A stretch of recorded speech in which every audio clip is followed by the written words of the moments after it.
Okay, okay, we're recording this for the third time, so we're just gonna get right into it. Just get right into it. You recommended me Mulholland Drive, and I recommended you Cyberpunk Edgerunners. So, what did you think of Cyberpunk Edgerunners? I loved Cyberpunk. I'm glad it was only 10 episodes, because I feel like any longer, I feel like it would have dragged itself out a bit. That's I agree. Something I really liked. I agree. It was really like boom, boom, boom. Here's all the important stuff. It was like boom, boom, boom. Let me hear you say way ho, way ho.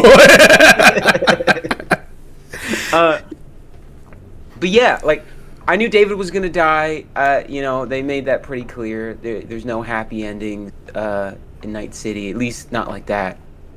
I didn't expect anyone to survive, so I'm really surprised that someone did. But I at the end, I usually throw myself into the things that I consume. So it just helps me like connect with the characters a bit more. Yeah. Like empathize. And it was really hard not to like tear up and like cry a little bit at the end. Yeah, yeah. Really nice. That's why there's so many like jokes or like memes. I guess they're not really jokes, but like when you hear anybody talk about Cyberpunk and they talk about that song, like I want to stay at your house, I really want to stay at your house, and it kind of like recontextualizes it, and it kind of makes you be like, damn, I kind of want to tear up right now. Yeah, and I'm glad you brought that up, because that I think the music really did so much heavy lifting throughout the whole show, and I'm so glad they didn't do they all the music was like more like traditional like rock or like more instrumental stuff. It wasn't like all of the you could just say all of the music in regular Cyberpunk is kind of garbage. It's kind like the radio stations besides the jazz one, everything else made kind of for Cyberpunk, the music wise, is kind of like weird millennial rap dubstep weirdness that it's like it takes me out of it. So having good music in the show, it really makes it like hit a little harder. Yeah, and it's like it feels like it's disconnected from that world in a way, and it's like they're in we're in Cyberpunk, guys, but like that's not who they are as poor. That's not what the human experience is. And and I think that's what they're trying to drive home with that, and they're trying to like disconnect from that, and it's like this is the stuff that really matters. It's the people. It's not all these like corporate politics or like trying to move up in the ladder, trying to get money, trying to make a name for yourself. It's the dreams that we all have and the connections that we make with each other is what that's the real reason to persist. Yes. It just makes it harder. It makes it like 10 times harder for the human condition to show through a life of just everything is kind of somewhat of a simulation there. You got fake food that you have to eat for your fake job, where half of your body is fake because you have to kind of do these implants to stay relevant, or else you get fallen by the wayside, and no one really cares if you get stomped on in a big city like that. It's the level of like impersonalness and just like seeing people as objects or as resources. It's like it's just the worst version of what we could possibly have right now. And it was just really interesting to kind of, I don't know, to go through these little vignettes or these little parts of like David's life and everything. And I would say normally, like, because there's been other shows that I've watched that are like really short, and they have like a character death or something like halfway through, and it's like, this didn't feel impactful because I didn't have enough time to spend with them. But the way it like constructs it, and they do a great job. Waste time. Yeah. I was like, sure, I cared about more characters than other, but whenever something happened, it happened out of nowhere. I was not expecting it, and I was and it's kind of. It's crazy how that can happen, because we have gone from where shows traditionally, if a show is like 10 or 12 episodes, back in the day, it's like, dang, they didn't get a sequel or something. They didn't get an extra. It's just lackluster, and oh well. This is the perfect masterclass of like keeping it short, straight to the point. Because when you, someone once famously said, like, movies are for persons, like personalities to shine. Yeah. And TV is for events, because you have that concise amount of time. So it's like 10 episodes of like this one person's view, and they do it perfectly. They didn't spend too much time on the world building. They didn't spend too much time on like the everything that's happening. It's mostly David and everything that surrounds that. They do it pretty well. Yeah, absolutely. You just reminded me. I seem like a huge nerd with like a Edgar Allan Poe quote about like short stories versus novels, and like how short stories you can really get more out of it because you're just in there and out. The point's done.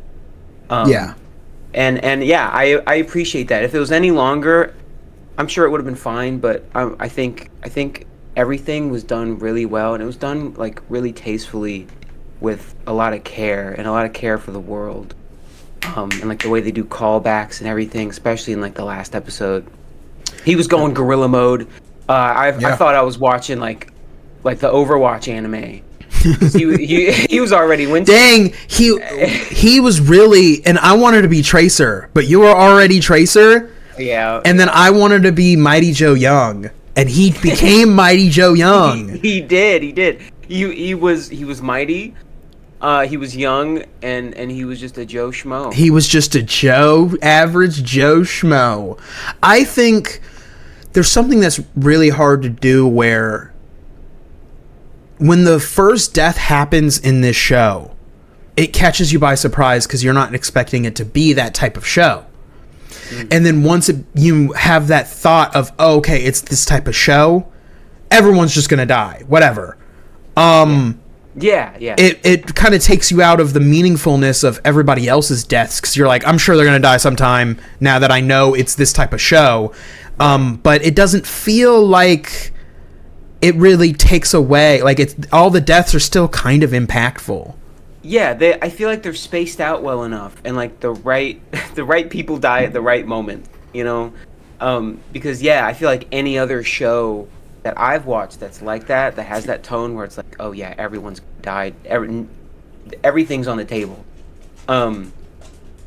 I feel like it either happens too quick or it's just way too in your face. Yes, it's like you can either do it like a 10 out of 10 like Cyberpunk Edgerunners, or like a 1 out of 10 like Agamiga Kill. Oh yeah. It's like either way, it's like, okay, you got to find a good balance of like, if you're going to kill characters, almost probably every single person in the cast, you got to do it tastefully. Yeah, absolutely. With like respect to their character and like how it all paces together. But I was just really impressed, and it because like I don't watch that much anime anymore.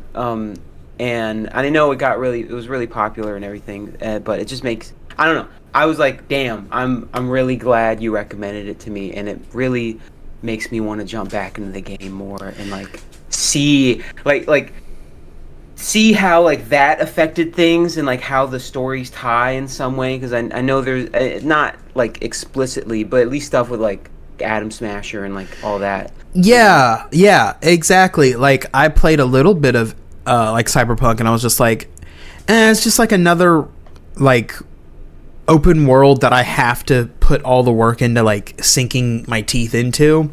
But then when I watched Edgerunners and I went back to it, I was like, whoa, this is like I'm way more invested to get into this, even the small things, especially since like I want to say Edgerunner, like Cyberpunk the game takes place like maybe a year after Edgerunners. Oh, okay. That I thought it was maybe like a few years or something. Oh no, it's like maybe like half a year to a year after. Oh wow. Okay, that's crazy. Well, I mean, yeah, because at that point, like, the show does such a good job of like immersing you in the world and like getting you involved with like the culture and like how people kind of interact. Maybe it was different for me because like I also played the game a little bit first, so I was already familiar with a couple of things, like how they like talk to each other in their heads and everything. Oh, I was not at all. So when he's like a BD junkie and he like David loves watching like and experiencing other people's stuff through these brain dances, I was like, oh, that's weird. And then I play the game and it's a pretty big part of like, you know, investigating stuff where you're playing BDs and I'm like, oh, that's that thing! Oh. That's the thing from the show! Yeah. So yeah, I was like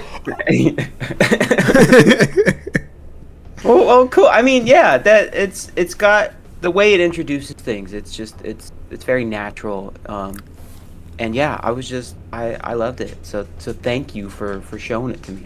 Yeah, and I'm glad we have this time to like recommend stuff, because I know we have a lot in common, but I also know that like this is a good way to.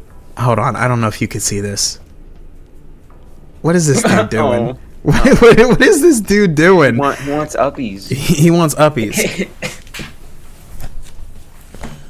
Yeah. Okay. Benny. Okay. Benny. All right. So, can you chill out, dog? Dog.